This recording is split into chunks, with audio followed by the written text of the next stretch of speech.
من کوچولودم دم بزرگ شدم و یه منو آدانه آوردی بیرون با دسته. چجوری رفته بودی تو دلم مگه؟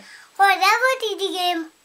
خورده بودی منو. کی تو رو خورده بودم؟ شب دیگه هم موقع بیش کجا بودم. خب کجا باید یه تو دانه بزرگ شدم یه اومدم من آدانم در آدان خودت در وردی اون وقت مادم بیرون وقت چجوری از دهنم اومدی بیرون؟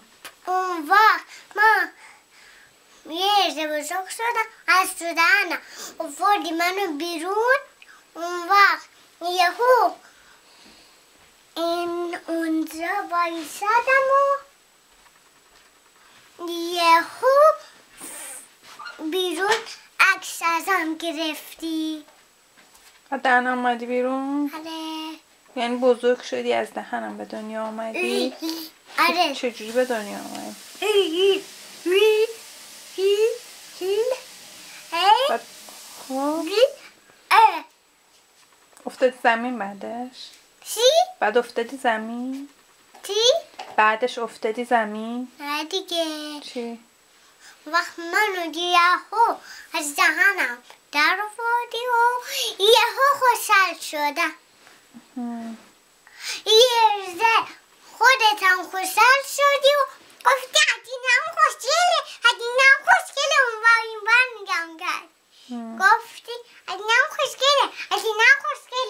چی شد که من تو رو خوردم؟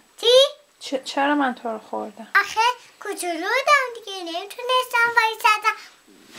تو کجا بودی؟ منو دستم کجا بود؟ نمیتونستی هیچ کار بکنی. من گذاشته بودی تو دهنم. تو دهن خودم ورتت دادم؟ آره. خوشحال شدم بعدش؟ بعد اومدم یه روزه بیرون و گفت اون نگاه کردی گفتی حدینم خوشگله. کجا میدونی؟ که من گفتم این بر من نگاه کردم.